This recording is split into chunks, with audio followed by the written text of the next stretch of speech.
कितने लोगों का आ हाथ उठाओ।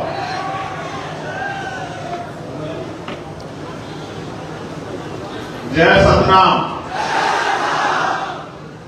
महादेव जी कह रहे हैं कि डर का माहौल है, सच कह रहे हैं क्या? मैं नहीं मानता। क्या कोई सतनामियों को डरा सकता है क्या? क्या कोई जयहीन वालों को डरा सकता है क्या? क्या कोई जय मंडल वालों को डरा सकता है क्या? क्या कोई जय जोहार वालों को डरा सकता है क्या? कभी कभी समय परिस्थितियां ऐसी होती है कि चीते को भी 2 कदम पीछे हटना पड़ता है। ऐसा नहीं होता कि चीता डर के पीछे कदम देता है। कुछ कारण ऐसे होते हैं कि पीछे हटना पड़ता है। मैं सबसे पहले तो बहुजन समाज में जन्मे सभी संतों, गुरुओं और महापुरुषों को नमन करता हूं। और उनमें भी छत्तीसगढ़ में और छत्तीसगढ़ के जरिए पूरे देश में, दुनिया में सतनामी समाज के मन का एक समान, यानी कि मानव एक समान का नारा देने वाले, समानता भाईचारे की बात करने वाले, बराबरी की बात करने वाले परम पूजनीय बाबा गुरु घासीदास जी को नमन करता हूं। साथ साथ महामानव तथागत बुद्ध से लेके संत शिरोमणि सद्गुरु रविदास जी, भगवान वाल्मीकि जी, गुरु नानक जी, संत कबीर जी, गुरु गाडगे जी महाराज, नारायण गुरु, राजपिता ज्योतिबा फूले, छत्रपति साहू जी महाराज, ईवी पेरिया रामा नायकर स्वामी, पेरियार ललित यादव, बाबू जगदेव प्रसाद कुशवाहा, जननायक कपूरी ठाकुर, महामना रामस्वरूप वर्मा, चौधरी महाराज सिंह भारती, संत राम बीए प्रजापति, बाबू शिवदयाल चौरसिया, मान्यवर दीना माना वाल्मीकि साहब, डॉक्टर बाबा साहब अम्बेडकर साहब और मान्यवर काशीराम साहब को नमन करता हूं। मैं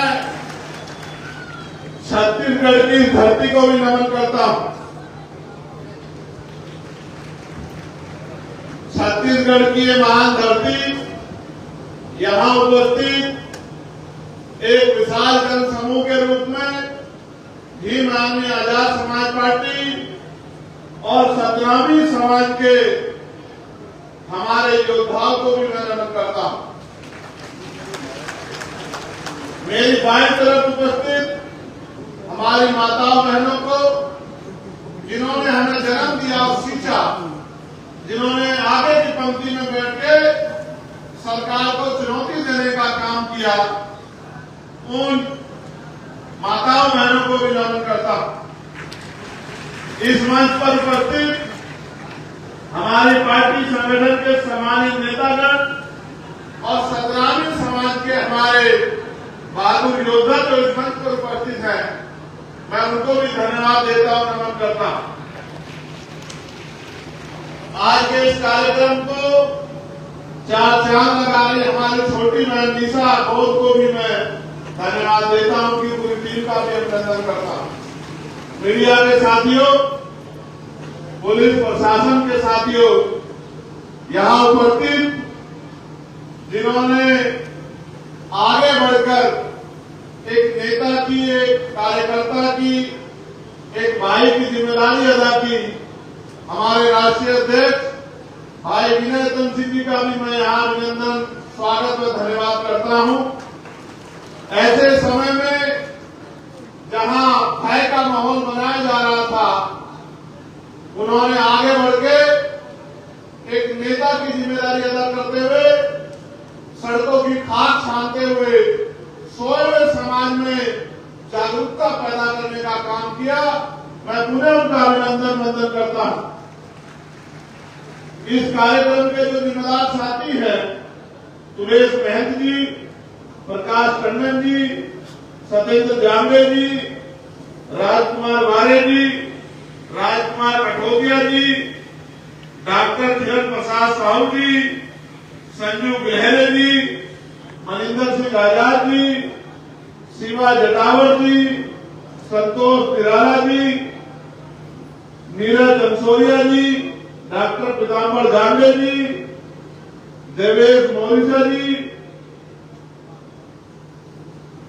जो बाहर से साथी आके यहाँ इस परिवार को भी भीमा में एक परिवार है, जिन्होंने जिम्मेदारी उठाई।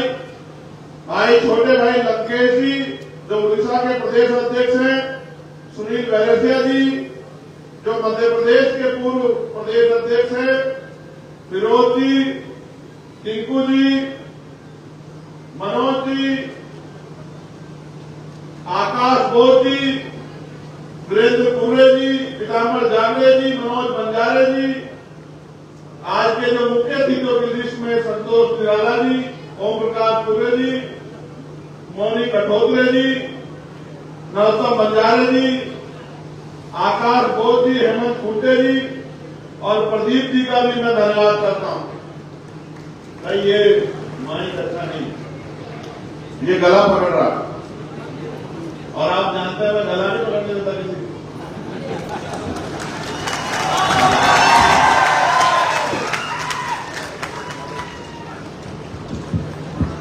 माइक बंद किया।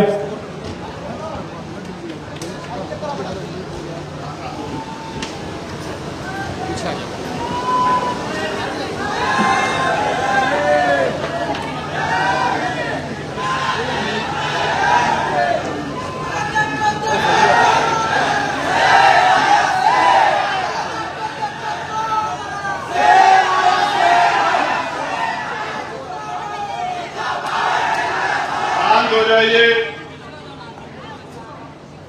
जब मैं उधर था तो उधर वालों को अच्छा लग रहा था, इधर वालों को अच्छा कम लग रहा था। अब मैंने सोचा क्योंकि ये वो धरती है जहां बराबरी की बात हुई है, जहां से बराबरी की समानता की बात गई है, तो उधर वालों को अच्छा लग गया, अब इधर वालों को भी अच्छा लगना चाहिए।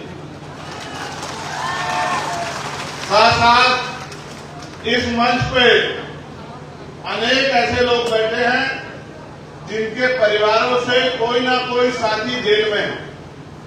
किसी का पति है, किसी का भाई है, किसी का बेटा है, किसी के पिता है, और भी जो है तमाम तरह के रिश्तों में जो जो लोग बंधे होते हैं, उस तरह का पूरा परिवार इस मंच पर मौजूद है। जो साथी हमारे जेल में है, मैं उनके प्रति भी अपना सम्मान प्रकट करता हूं। वो कोई चोरी करके, कोई लूट करके, कोई ठगी करके, किसी को धोखा देकर जेल में नहीं गए हैं। उनको साजिश करके और सतनामी समाज के सम्मान की रक्षा करने की जो लड़ाई उन्होंने लड़ी है, उनका मनोबल तोड़ने के लिए, और जैसा मैंने पिछली बार भी कहा था कि उनको डराने की नीयत से जेल भेजा गया है। क्रांतिकारियों के लिए जेल गहना होती है, क्रांतिकारी जेल में डरते नहीं है। मैं धन्यवाद दूंगा छत्तीसगढ़ की सरकार का, माननीय अध्यक्ष जी, उन्होंने जो किया है, आने वाले 1 साल बाद उनको पता लगेगा। जो लोग जेल काट के आएंगे उनको डराने वाला कोई नहीं होगा। मेरी बात को आदि याद रखना। हमारे लोगों में मुकदमे और जेल का डर होता है। ये मुकदमे और जेलों का डर निकालने का काम जो इस सरकार ने किया है, मैं गारंटी से कहता हूं, एक तो भीम आर्मी का नौजवान, सतनामी समाज का नौजवान योद्धा पहले फौलाद है, और अब जब वो जेल काट के आएगा और जेल को देख के आएगा कि जेल कुछ होती नहीं है, जेल में इंसान ही रहते हैं, और वो जेल से जो दर्द लेके आएगा, मैं गारंटी से कहता हूं कि वो एक दिन भी प्रदेश में आएगा कि आज जो लोग जेलों में हैं और यहाँ मंचों में बैठे हैं, मैं गारंटी देता हूं कि यही लोग छत्तीसगढ़ छत्तीसगढ़ की सरकार चला रहे होंगे, मेरी बात को आप याद रखें। ये क्रांति का रथ है, ये क्रांति का पथ है, ये रुकने वाला नहीं है, ये लगातार बढ़ता जाएगा। जो लोग जेल काट के आए हैं वो और तेजी से काम करेंगे, समाज को जागरूक करेंगे, भाईचारा पैदा करेंगे, एकता बनाएंगे, राजनीतिक शक्ति को समझेंगे कि राजनीतिक शक्ति क्या है।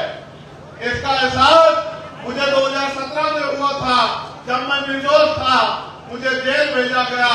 मैं निर्दोष होते हुए मेरे ऊपर जब बेल मिल गई, राशुका लगा दी गई, और तो और बीमार होने पे मेरा इलाज नहीं होने दिया गया, मेरे परिवार से मुझे मिलने से दूर कर दिया गया। जो भाई मेरे साथ जेल में गए थे उनको पीटा गया, किसी को करंट लगाया गया, किसी की खाल उतार ली गई। लेकिन हुआ क्या आपको पता है? उत्तर प्रदेश की सरकार को लगता था कि ये लोग डर जाएंगे, लेकिन हुआ क्या? हुआ ये कि जिनको डराने के लिए जेल में भेजा गया था, आज उनके नाम से सरकारें डरती है। ये हुआ है। आपको क्या लगता है मुख्यमंत्री जी, आप सरकार का मोहरा बन के सरकार के आदेश में हमारे लोगों को जेल भेजोगे? आपकी पुलिस उनको पीटने का काम करेगी, गृह मंत्री जी साजिश करेंगे और हम लोगों को समझ नहीं आएगा। ऐसा नहीं है। आप भी रोटी खाते हैं, हम भी रोटी खाते हैं। फर्क इतना है कि हम संघर्ष करके मेहनत करके खाते हैं और आप हमारे लिए टैक्स से तनख्वाह लेके खाते हैं। ये फर्क है कि हम मेहनत का खाते हैं, पसीने का खाते हैं, संघर्ष करके खाते हैं, गरीबी, भूखमरी, बेबसी, लाचारी से लड़के अपने पेट को पालते हैं, और आप हमारी तनख्वाह में पलते हो।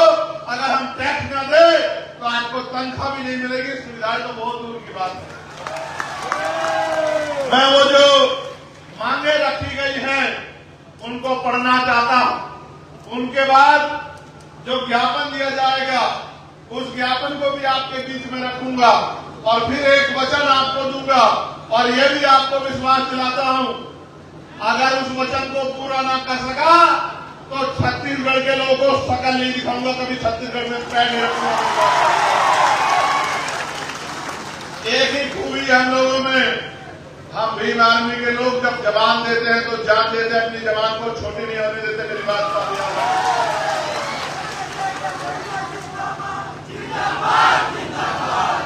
आप जानते हैं इस अन्याय जुल्म के बाद भीम आर्मी के हमारे राष्ट्रीय अध्यक्ष जी ने मोर्चा लिया, सामाजिक न्याय यात्रा शुरू की। ये उसका प्रथम चरण है। ये प्रथम चरण उन लोगों को दिखाने के लिए है जिन लोगों को लगता था कि डर जाएंगे। अभी इसके बाद 3 चरण और होंगे, और वो 3 चरण हम लोग कोशिश करके सितंबर माह में ही पूरा कर लेंगे। उसके बाद क्या होगा मैं आपको बताऊंगा। हमारी पहली मांग ये है सामाजिक न्याय यात्रा के जरिए कि अमर गुफा में जैद खान को काटे जाने के पीछे क्या षड्यंत्र है। अगर ये सच का सच में ईमानदार है और दोषियों को सच में पकड़ना चाहती है तो उनको इस घटना की सीबीआई जांच करानी चाहिए। बलौदा बाजार में एसपी कार्यालय व जिला कलेक्टर ऑफिस में आगजनी के पीछे क्या षड्यंत्र है उसकी भी सीबीआई जांच इस सरकार को करानी चाहिए। बलौदा बाजार में जैद खान के सम्मान में हुए आंदोलन में गिरफ्तार निर्दोष लोगों को बिना शर्त के रिहा किया जाना चाहिए, ये भी हमारी मांग है। साथ साथ प्रदेश सरकार को प्रमोशन में आरक्षण को लागू किया जाना चाहिए, ये भी हमारी मांग है। जिसकी इतनी संख्या वाली उसकी उतनी हिस्सेदारी नियम के तहत जातिगत जनगणना कराई जाए, और यहाँ 16% आरक्षण शेड्यूल कास्ट के लोगों को दिया जाता था, जिसको पिछली सरकार ने बिना जातिगत जनगणना कराए कम करके 12 या 11% लगभग कर दिया था। कितने प्रतिशत? 12%, 4% कम कर दिया था। हमारी मांग है कि जातिगत जनगणना करा के संख्या के आधार पे 16% आरक्षण किया जाना चाहिए। छत्तीसगढ़ प्रदेश में दैनिक मजदूरों को बढ़ाकर न्यूनतम वेतन 700 रुपए किया जाना चाहिए। बिना 700 रुपए न्यूनतम वेतन के 7 या 21 लगभग 20,000 रुपए कम से कम एक परिवार को वेतन के तौर पर मिलने चाहिए। जो व्यक्ति काम करता है तभी जाके वो परिवार सम्मान से जो है रोटी की व्यवस्था उनके घरों में हो पाएगी। साथ साथ प्रदेश में निःशुल्क शिक्षा की व्यवस्था की जानी चाहिए और समान शिक्षा व्यवस्था लागू की जानी चाहिए। चाहे किसान मजदूर का बेटा हो, चाहे मुख्यमंत्री, विधायक, मंत्री या कमिश्नर, डीएम, एसपी का बेटा हो, सबके बच्चों को सरकारी स्कूल में शिक्षा देनी चाहिए, जिससे कि सरकारी स्कूल में बेहतर से बेहतर शिक्षा आए।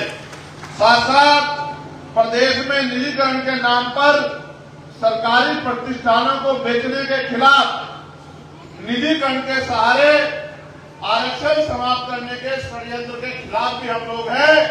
निजीकरण खत्म किया जाए और सारे निजीकरण जिनका हो गया है उनका राष्ट्रीयकरण किया जाए, ये भी हमारी मांग है और उसमें आरक्षण कोटा लागू किया जाए। मंडल कमीशन की सिफारिशों को पूर्णतः लागू किया जाए और गैर संवैधानिक क्रिमिनल को समाप्त किया जाए। साथ साथ प्रदेश में अल्पसंख्यकों के ऊपर और अल्पसंख्यकों में भी मुसलमानों और आदिवासियों के ऊपर जो मॉब लिंचिंग की जा रही है, या जिस तरह से अन्य प्रदेशों में भी बुलडोजर चलाकर उनको आर्थिक नुकसान और उनको डराया जा रहा है, ये बुलडोजर प्रणाली को भी पूर्ण रूप से खत्म किया जाना चाहिए, ये भी हमारी मांग है। साथ साथ प्रदेश में ज्यादातर सड़क दुर्घटनाएं आवारा पशुओं की वजह से हो रही है, जबकि सरकार के द्वारा इनके लिए कई करोड़ों रुपए की गौशाला के नाम पर आवंटित की गई है। उनकी जांच कराकर आवारा पशुओं को गौशाला भेजना चाहिए, जिसकी वजह से प्रदेश में जो सड़क दुर्घटनाएं हो रही है उनपे रोक लगे। आप ये जानते हैं, मैंने ये महसूस किया है, जहां जहां भारतीय जनता पार्टी की सरकार है वहां इंसानों से ज्यादा इज्जत पशुओं को दी गई है। इंसान सड़क दुर्घटना में मर जाए कोई बात नहीं, जानवर को नुकसान नहीं होना चाहिए। हम तो जानवर को भी प्रेम करते हैं, मगर जिस परिवार का कमाने वाला चला जाता है उस परिवार का क्या होता है, सरकार को इनके बारे में भी सोचना चाहिए। सोचिए, अपनी रेंज में कोई परिवार का कमाने वाला चला गया, उसकी पत्नी का, उसकी माँ का, उसके पिता का, उसके बच्चों का क्या होगा? उनको पढ़ाई कहाँ से मिलेगी? उनको खाना कहाँ से मिलेगा? उनको बीमार होने में इलाज की व्यवस्था कहाँ से होगी? उनके लिए कपड़ों की व्यवस्था कहाँ से होगी? उनके सम्मान की रक्षा कहाँ से होगी? इस बात का भी जवाब सरकार को देना चाहिए। तो पशुओं से प्रेम कर अच्छी बात है, लेकिन इंसानों से भी प्रेम करना चाहिए, ऐसी मेरी मांग है। साथ साथ गरीबी रेखा से नीचे जीवन यापन करने वालों को जीएसटी से मुक्त करना चाहिए। साथ साथ SC/ST के सर्टिफिकेट पर, देखो मेरी बात सुनो, जातिवाद तो दूर नहीं हुआ, छुआछूत तो दूर नहीं हुआ, इतने बड़े बड़े आंदोलन चले, 17वें आंदोलन, फिर भी जातिवाद छुआछूत है। लेकिन छत्तीसगढ़ में भी और देश भर में भी बहुत सारे लोग SC/ST का सर्टिफिकेट बनवा के सामान्य जाति के लोग और SC/ST के नाम पे नौकरी करते हैं। इसका भंडाफोड़ भी छत्तीसगढ़ में हुआ था और हमारे जो नौजवान साथियों ने नगर होके प्रदर्शन करके सरकार के मुंह पे काली पोतने का काम किया था। सरकार को इसकी जांच कराई जानी चाहिए। अभी तक आरक्षण का कोटा पूरा नहीं हुआ और आरक्षण में इस तरह की चोरियां भी चल रही हैं। साथ साथ हमारे जो साथी आंदोलन को गति देने का काम कर रहे हैं, उससे पहले यहां 1950 से पूर्व शासकीय दस्तावेज मांगे जाने को निरस्त करवाने के बाबत जो है, यानी कि महाराष्ट्र के जो महासमाज के लोग इधर आ गए हैं उनको SC ST का सर्टिफिकेट, SC का सर्टिफिकेट नहीं मिलता है। उनको 1950 से पहला सर्टिफिकेट मांगा जाता है, शासकीय कागज मांगे जाते हैं। उन्होंने भी ज्ञापन दिया है कि हमें SC का सर्टिफिकेट मिलना चाहिए। एक बात मुझे मीडिया के माध्यम से जरूर कहनी है, हमारे नेता यहाँ मौजूद है, मैं वचन देकर कह रहा हूं, जिन लोगों ने सरकार का मुकाबला करके इस समाज पे जो जुल्म हो रहा था सतनामी समाज पे, उसको रोकने के लिए आंदोलन को गति देने का काम किया, अपनी जान की परवाह न करते हुए आंदोलन को आगे बढ़ाने का काम किया। आज पुलिस के लोग आंदोलन से डरकर उनको डराने का काम करते हैं, उनकी जांच कराने का काम करते हैं। मैं सरकार को भी और पुलिस और प्रशासन को भी ये कहना चाहता हूं, सरकारें आती जाती रहती हैं, ऐसा ना हो, ऐसा ना हो कि कमजोर वर्गों के लोगों के हाथों में ताकत आ जाए। कानून सबूत करो, संवैधानिक व्यवस्था के अनुरूप करो, कोई बात नहीं, वरना मेरा ये संदेश याद रखना कि रिटायरमेंट के बाद भी जांच होती है, मेरी बात को आप याद रखना।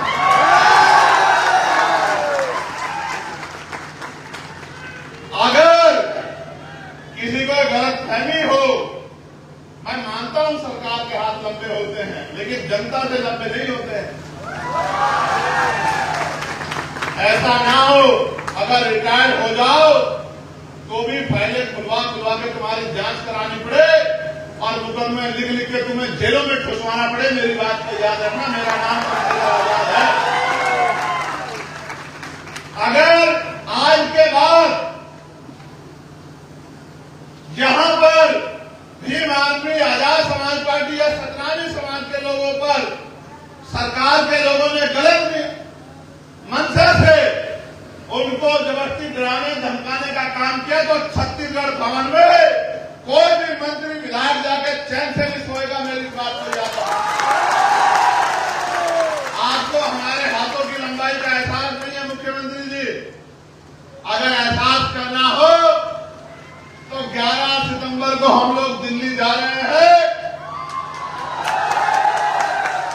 दिल्ली वालों से पूछ लेना कि हमारे हाथ कितने लंबे हैं। एयरपोर्ट से लेके और छत्तीसगढ़ भवन तक उसी तरह का स्वागत आपका करेंगे जिस तरह का स्वागत आपने हमारे लोगों का करा है। जिस बात मैं फिर आपको कह रहा हूं, मैंने अपना ये ज्ञापन जो आप लोगों ने दिया ये मैंने पढ़ा। अब आप मेरी बात पर गौर कीजिए। ये पूरे देश को जानना चाहिए कि छत्तीसगढ़ में क्या चल रहा है। छत्तीसगढ़ की पुलिस और एडमिनिस्ट्रेशन जातीय कुंठा को ध्यान में रखते हुए जिस तरह से रात के अंधेरे में हमारे लोगों को गिरफ्तारी के नाम पे पकड़ने के लिए जाता है और घर में रहने वाली हमारी बहन बेटियों को गलत नीयत से देखने का काम करता है, छूने का काम करता है। इस गुंडागर्दी का अंत होगा। मेरी बात को आप याद रखना। मुझे बताया गया, मुझे बैंक ने बताया गया कि किस तरह से वर्दी को पहन के गुंडे, सांप्रदायिक गुंडे, जातिवादी गुंडे रात के अंधेरे में हमारे घरों में जाते हैं पकड़ने के नाम पे, गिरफ्तारी के नाम पे। और ये गुंडे हमारी बहनों की तरफ गलत नीयत रखते हैं। शर्म आनी चाहिए छत्तीसगढ़ सरकार को, इन गुंडों पर पाबंदी नहीं लगा पा रही है। मैं जब दिल्ली में जाऊंगा और पार्लियामेंट का सत्र आएगा, आप जानते हैं मैंने पहले भी इस मामले को पार्लियामेंट में उठाया था, लेकिन इस बार मैं वचन देता हूं कि वेल में जाके और स्पीकर साहब से, प्राइम मिनिस्टर से जवाब मांगूंगा, होम मिनिस्टर से जवाब मांगूंगा कि ये जो गुंडागर्दी छत्तीसगढ़ सरकार कर रही है, क्या ये आपके इशारे पे कर रही है? क्या यहाँ के तानाशाह गृह मंत्री और मुख्यमंत्री जिनको ऐसा लगता है कि सतनामी को कुचल देंगे, ये उनकी इच्छा है। मैं फिर कहना चाहता हूं, गलतफहमी दूर रखना। बहुत आए और बहुत चले गए। सतनाम था, सतनाम है और सतनाम है। ये तो टेलर है,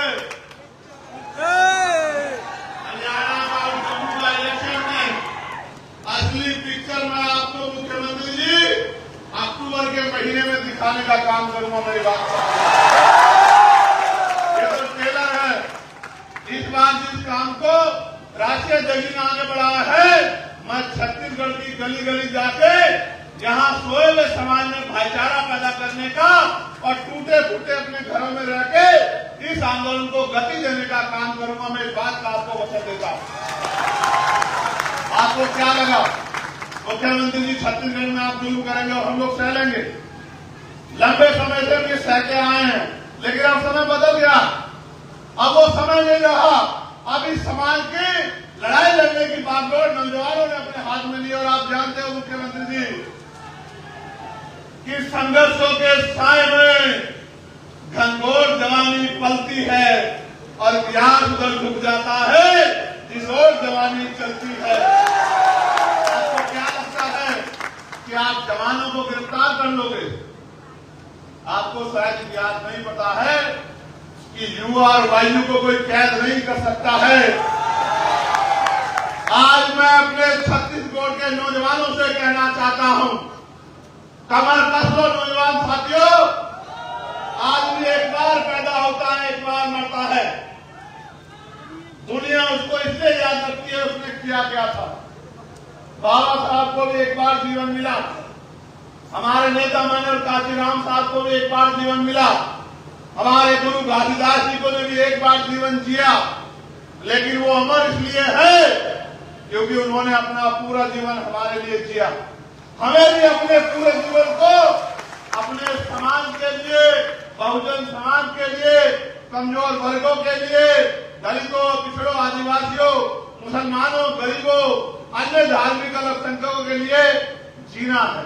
हमें महिलाओं के लिए जीना है, हमें बेटियों की रक्षा के लिए जीना है, हमें किसान मजदूरों के लिए जीना है। अगर हम अपने जीते जी इस जुल्म को नहीं रोक पाए तो हमारे जीवन का कोई फायदा नहीं, हमने और जानवर में कोई फर्क नहीं। आज भी गिरफ्तारियां हो रही हैं, आज भी सत्ता का घमंड नहीं टूटा। और आप ये जानते हैं सत्ता और विपक्ष मिलकर किस तरह सतराज को कुचलने का काम कर रहा है। कोई बात छिपी भी नहीं है, कोई बात पर्दे के पीछे नहीं। इनका जो गठजोड़ है वो दिख रहा है कि किस तरह से जुल्म हो रहा है। और ये चैन से पढ़ के सो रहे। मैं आपको आगाह करना चाहता हूं, सियार की खाल में छिपे भेड़ियों को पहचान लो। अगर ये वोट तो लेने हमसे आते हैं, हमारी बस्तियों में आते हैं आरक्षण के नाम पे, संविधान के नाम पे, लेकिन जब सतना में भी खाल पीती जाती है और उनको जानवरों की तरफ पीटा जाता है तो ये एसी के कमरों में चद्दर तान के पड़ के आराम से सोते भेड़ियों को पहचान लो। मेरी बात का आप याद रखना। यहाँ जब ये आंदोलन शुरू हुआ तो इसका भी विरोध किया गया। आप ये बताओ, आप तमाम लोग बताओ, अपने दिल पे हाथ रख के गवाही को बताओ, ये आंदोलन जरूरी था या नहीं था? बताओ। पर जो लोग इसका विरोध किए वो आपके अपने थे या आपको कुचलने वाले थे? बताओ। क्या ऐसे लोगों का साथ देना चाहिए? मैं ठेकेदारों को भी कहना चाहता हूं, जो समाज की ठेकेदारी कर रहे हैं उनको भी कहना चाहता हूं। मैं उन ठेकेदारों को भी चैलेंज करना चाहता हूं, ठेकेदारों को भी आगाह करना चाहता हूं। अब युवा पढ़ने लगा है, अब वो देश दुनिया को समझने लगा है, अब वो दो दुश्मन को समझ लगा। ज्यादा दिन ठेकेदारी नहीं चलने वाली नहीं। मेरी बात को आप याद रखें। ना ही ठेकेदारी चलेगी और ना ही ठेकेदार बचेगा। वही बचेगा जो समाज के लिए आहुति देगा, बलिदान देगा। जो लोग जेल में हैं वो अपने लिए जेल में नहीं, वो आपके मान सम्मान की रक्षा के लिए हैं। जब वो जेल से बाहर आएंगे मैं भी आपके बीच में होऊंगा। हम लोग फूल मालाओं से उनका क्रांतिकारियों की तरह स्वागत करेंगे। मेरी बात का सरकार को एहसास नहीं कि है कि उन्होंने क्या किया। सम्मानित साथियों, सितंबर तक चुनाव है। 1 अक्टूबर को हरियाणा का वोटिंग होगा, 1 अक्टूबर को जम्मू का वोट पड़ेगा, आखिरी दौर का। मैं आपको विश्वास दिलाता हूं, पार्लियामेंट चलने के 15 दिन बाद तक अगर हमारे लोग बाहर नहीं आए तो मैं आपको वचन देकर कहता हूं कि मैं छत्तीसगढ़ में पैर नहीं रखूंगा। इस बात की आपको गारंटी देता हूं। कुछ भी करना पड़े, कोई भी कीमत चुकानी पड़े, सड़कों पे आंदोलन हो, आमरण अनशन हो जाए, जान चली जाए, लेकिन छत्तीसगढ़ के भाइयों को हम लोग अकेला नहीं छोड़ेंगे। मेरी बात को अभी मैं माननीय अध्यक्ष जी से भी कहूंगा, भीम आर्मी का उद्गम ही, भीम आर्मी का निर्माण इसलिए किया गया था कि समाज में होने वाले जुल्म को हम लोगों को रोकना है। आज अगर सबसे ज्यादा जुल्म कहीं हो रहा है तो छत्तीसगढ़ में हो रहा है। मैं माननीय अध्यक्ष जी को कहना चाहता हूं, अपने क्षेत्र के पूरे स्टेट की राजनीति हमारे लिए बाद में है, पहले समाज है, पहले हमारे लोग हैं, पहले हमारी बहन बेटियों की इज्जत है। ये गुंडे हमारी बहन बेटियों की इज्जत की तरफ गलत निगाह उठा रहे हैं। एक भाई का फर्ज बनता है, मर जाए या मार दे। मैं आपसे आग्रह करना चाहता हूं कि आप और समय दो, छत्तीसगढ़ में समय दो, छत्तीसगढ़ में आंदोलन को मजबूत करो। जिस तरह से आपने यहाँ पसीना बहा, अपने 44 साथियों की ड्यूटी यहाँ लगाओ और छत्तीसगढ़ को अपने पैरों पर खड़ा करो। चुनाव तो जब आएगा देखी जाएगी, लेकिन चुनाव से पहले भी सरकारों को ये पता होना चाहिए कि छत्तीसगढ़ में अब सतनामियों में कोई जुल्म बर्दाश्त नहीं किया जाता। सम्मानित साथियों, आप एक बुलावे पे जहां पैसे में लोग नहीं आते, जहां लोग शराब और खाना मांगते हैं, जहां बढ़िया बढ़िया गाड़ियां मांगते हैं, जहां एक तरफ बैरिकेडिंग लगा के आपको डराने का काम किया जा रहा है, वहां आप इतनी बड़ी संख्या में पहुंचे हैं। मैं दोनों हाथ जोड़ के आपका धन्यवाद करता हूं। और ये सरकार को भी ये जन समर्थन देखना चाहिए। आप सोचिए, अभी तो अध्यक्ष जी ने एक इशारा किया था, आने वाले कल में क्या होगा। आप मेरी एक राय को मजबूत करेंगे क्या? जरा हाल उठा के बताइए। मैं चाहता हूं, जिन लोगों ने हम पे जुल्म किया, जिस सरकारों ने, हम आपस में चर्चा भी कर लेंगे। अभी मैं चाहता हूं उन लोगों का बहिष्कार अब शुरू होना चाहिए। होना चाहिए, नहीं होना चाहिए? क्या हमारे घरों के बाद उनके बहिष्कार के बोर्ड लगने चाहिए, नहीं लगने चाहिए? क्या हमें उनको बताना चाहिए, नहीं बताना चाहिए? आज हम लोग चर्चा करेंगे, इस निकम्मी सरकार को किस तरह उखाड़ फेंकना है, इसकी चर्चा करेंगे। हमें ये सोचना पड़ेगा, जो सरकार हमारे लोग पे जुल्म करेगी, जो हमारे जैत शाम की रक्षा नहीं कर पाएगी, जो सतनामियों को कुचलने का काम करेगी, उस सरकार को सत्ता में बने रहने का कोई अधिकार नहीं मिलना चाहिए। और अगर ये छत्तीसगढ़ में हो गया तो आप मानना कि फिर हमें समझना पड़ेगा कि कहीं ना कहीं हम लोग कमजोर हो गए। क्या आप लोग अपने आप को कमजोर मानते हो? आज ये देखो, मैं लगातार पार्लियामेंट में आवाज उठा रहा था कि भाई किसान का बेटा हो या मजदूर का बेटा हो, राष्ट्रपति, प्रधानमंत्री, मुख्यमंत्री का बेटा हो, चाहे IAS IPS का बेटा हो, चाहे प्रधान से लेकर विधायक का बेटा हो, सबको सरकारी स्कूल में शिक्षा मिलनी चाहिए। एक ही लाइन में इधर प्रधानमंत्री का बेटा बैठे, इधर मुख्यमंत्री का बैठे, फिर मजदूर किसान का बेटा बैठे, इधर रिक्शा चलाने वाले का बेटा बैठे, बराबर में DM SSP का बेटा बैठे। तो बताओ सरकारी स्कूल में अच्छी शिक्षा मिलेगी, नहीं मिलेगी? समान शिक्षा पॉलिसी लागू हो। ऐसे ही चाहे राष्ट्रपति हो या गांव का प्रधान या सरकारी कर्मचारी 4th क्लास का हो या क्लास 1 का, या मुख्यमंत्री, राज्यपाल, मंत्री हो या विधायक, सांसद हो, सबके बच्चों को या उनको भी बीमार होने पे सरकारी अस्पतालों में उनका इलाज होना चाहिए। इससे होगा क्या? इससे होगा ये कि जब एक बेड पे मंत्री जी का इलाज हो रहा होगा, दूसरे बेड पे गरीब किसान का बेटा का इलाज हो रहा होगा, तो डॉक्टर भी समय में मिलेगा, दवाइयां भी अस्पताल के अंदर से मिलेंगी, टेस्ट की मशीनें भी सारी वही होंगी, और तो और गरीबों की जेब कटनी बंद हो जाएगी और अच्छा इलाज जो है गरीबों को और कम कीमत में मिलेगा। इस देश में कब तक गरीब लाचार रहेगा? हमने ये भी मांग करी कि निजी क्षेत्रों में भी SC ST OBC के लोगों को आरक्षण की व्यवस्था होनी चाहिए, क्योंकि निजी क्षेत्रों में भी जो पैसा वो लोग आप कर्ज में देते हो या जो उनका टैक्स और पैसा माफ करते हो, वो सारा पैसा हमारे टैक्स का होता है, जो हम लोग GST के तौर पे या अन्य टैक्सों के तौर पे आपको देते हैं। इसलिए हमने निजी क्षेत्रों में भी आरक्षण की मांग की है। ये छत्तीसगढ़ है, छत्तीसगढ़। इस छत्तीसगढ़ में सतनामियों की क्या हालात हो गई, क्या आप देख रहे हो? क्या कारण नजर आता है आपको इसका? मुझे इसका कारण ये नजर आता है जो डॉक्टर बाबा साहब अम्बेडकर ने कहा था कि political power is the master की, राजनीतिक सत्ता वो चाहिए जो आपकी सारी परेशानियां हल कर देगी। सोचिए अगर 5 भी एमएलए आजाद समाज पार्टी के होते तो क्या ये निकम्मी सरकार सतनामियों को जेल भेज देती? अगर 5 भी एमएलए या 1 भी सांसद हमारा होता तो जेल के आगे खड़ा हो जाता कि जेल पहले मुझे भेजो तब मेरे किसी गरीब भाई को भेजना। लेकिन मैं क्या करूं, आपने जाति धर्म देख के निकम्मे लोगों को यहां नेता बना रखा। अरे निकम्मों को हटा दो और जो क्रांतिकारी जेल की सलाखों के पीछे है जब वो आ जाए उनको समर्थन देके उनको आगे बढ़ा दो। फिर देखो आपकी तरफ कोई आंख नहीं उठा पाएगा मेरी बात पे।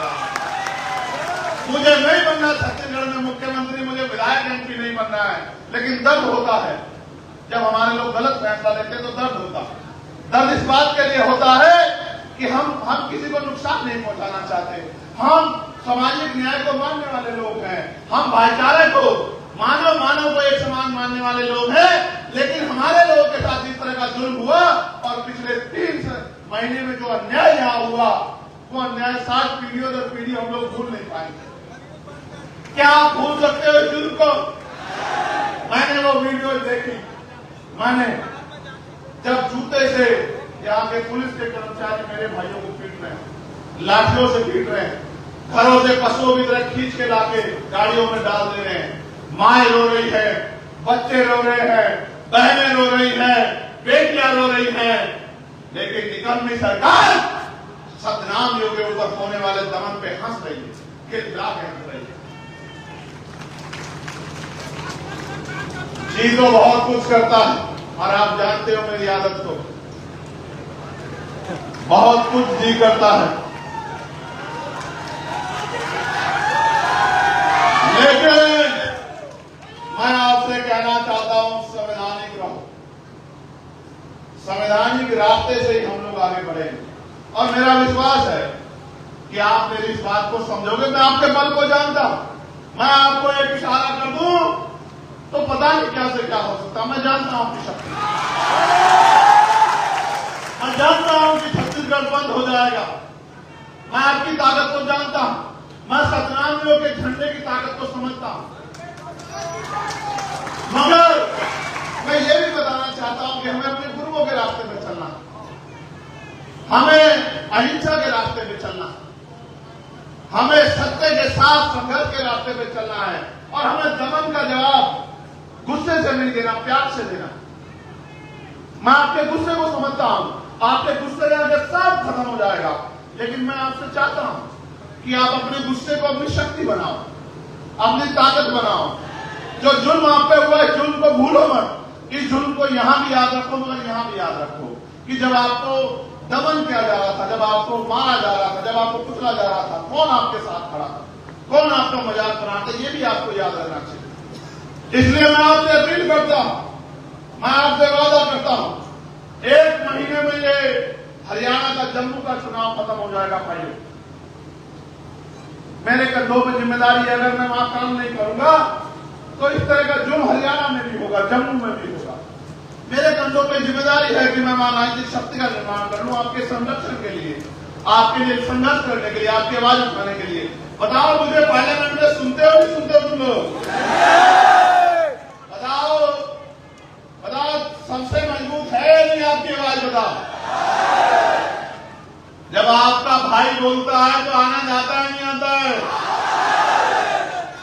अब सोचो अगर ऐसे ही लोग आपकी असेंबली में, विधानसभा में चले गए। मैं तो अकेला हूं ना, वहां अकेला हूं ना, लेकिन याद रखना जब अगली बार 5 साल बाद चुनाव आएगा, अकेला नहीं होगा चंद्रशेखर आजाद वहां, मेरी बात को आप याद रखना। और जिस दिन मेरे जैसे 50 लोग वहां होंगे उस दिन आप देखना आपका हाथ भी फैलेगा किसी के आगे।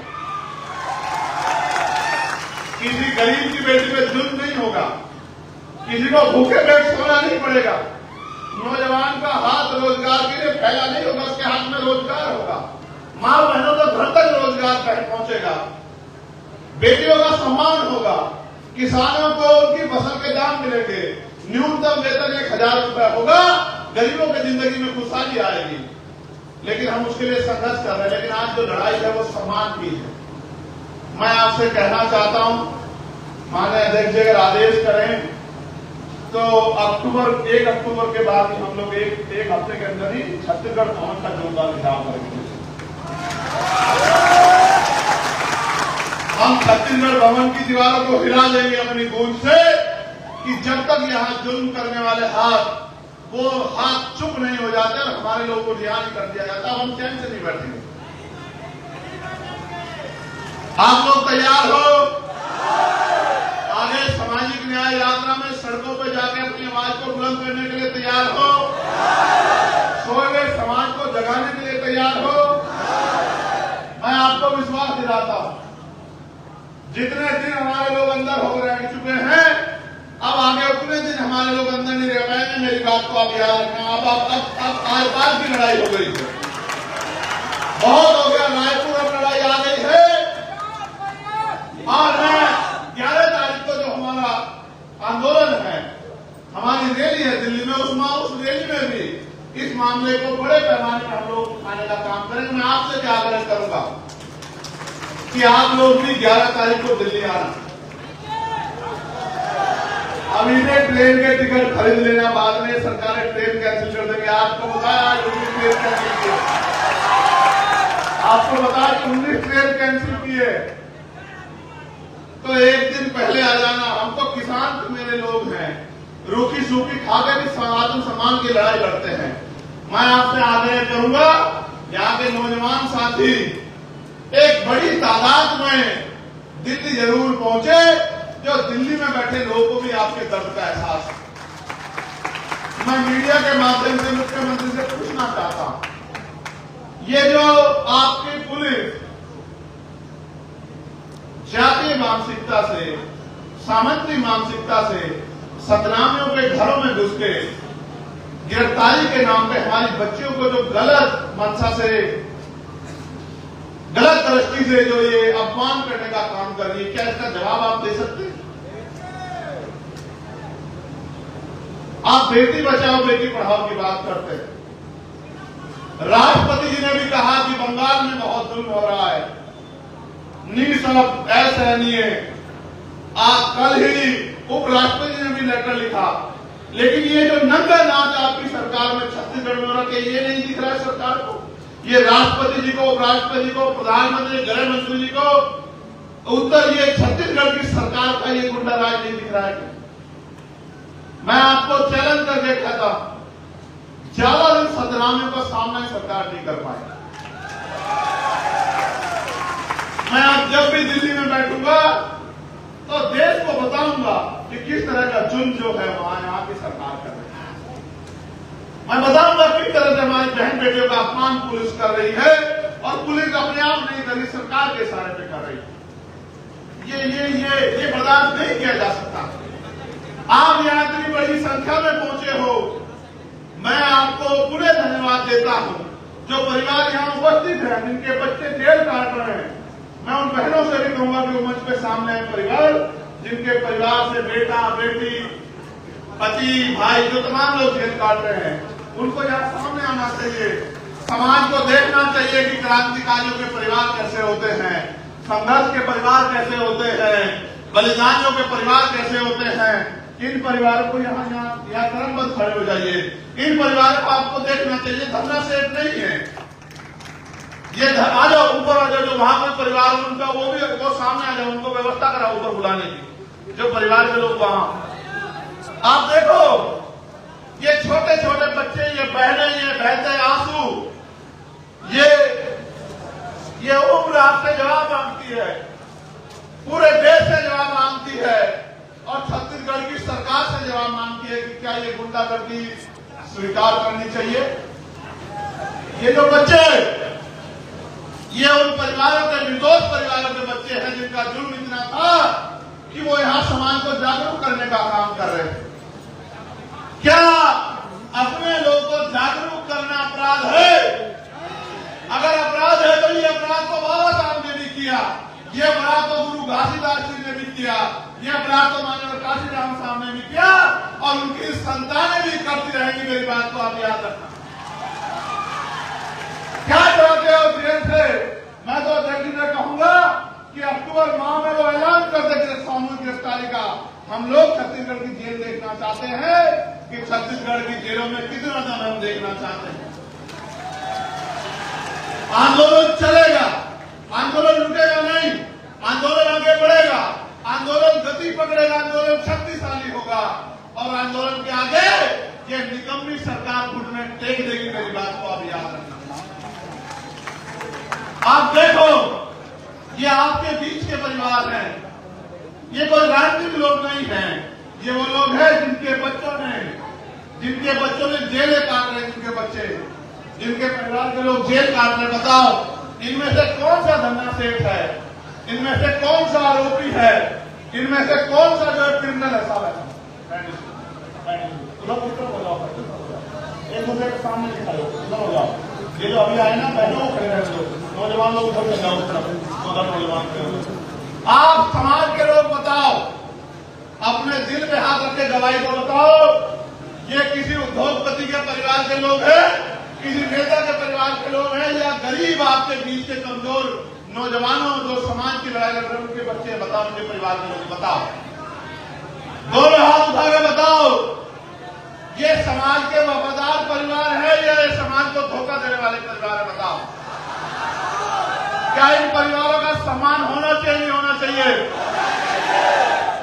जब तक हम क्रांतिकारियों का सम्मान नहीं करेंगे, बलिदानियों का सम्मान नहीं करेंगे, तो हमारे बीच से कोई क्रांतिकारी बलिदानी जन्म नहीं लेगा।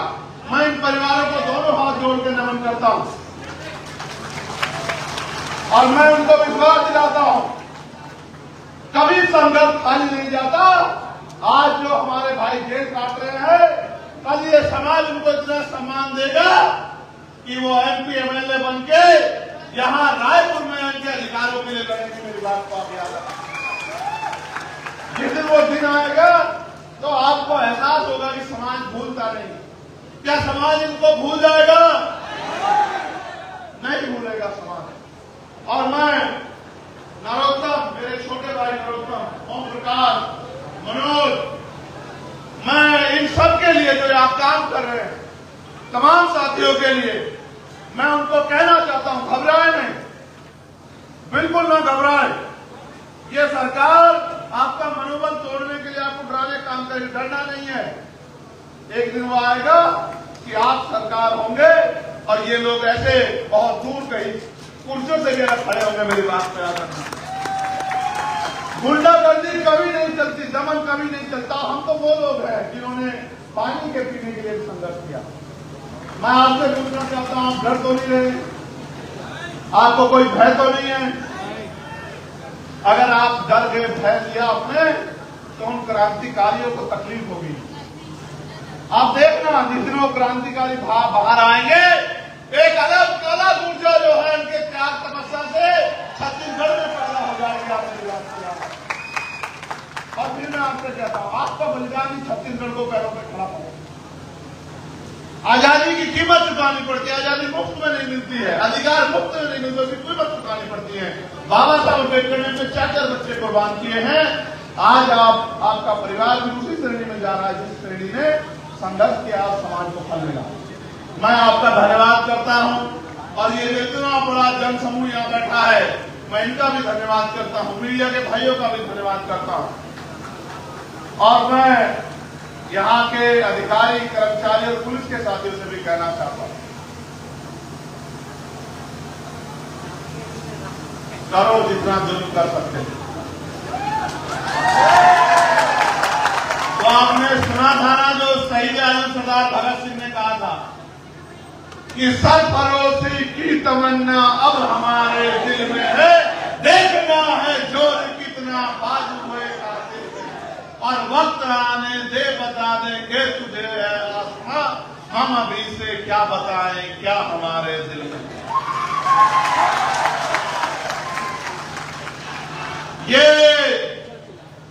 ये नीला झंडा नहीं, ये नीला कफन है।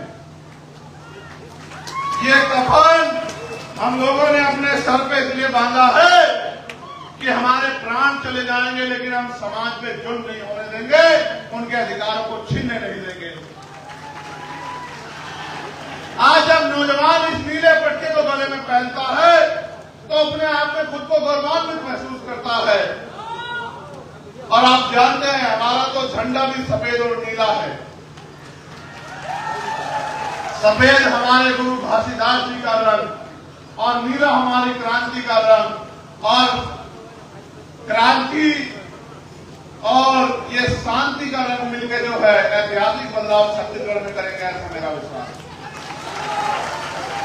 मैं आपसे कहूंगा कि अब आप सब लोग जब जब आपको ऐलान किया जाएगा और आपको बुलाया जाएगा, जब जब सड़क पे संघर्ष होगा, जब जब सामाजिक न्याय यात्रा आपके क्षेत्रों से गुजरेगी, तो आप लोग क्रांतिकारियों का फूल मालाओं से स्वागत करोगे, ऐसा मेरा विश्वास है। बताओ करोगे नहीं करोगे? कोई नाम पूछने लग जाएगा पुलिस का आदमी, आधार कार्ड देखने में डर तो नहीं जाओगे? पक्का? यहां सम्मानित अधिकारी आए होंगे, मैं राष्ट्रीय अध्यक्ष से आग्रह करूंगा अगर वो आगे हैं तो वो ज्ञापन करके जो है सौंप दें। और मैं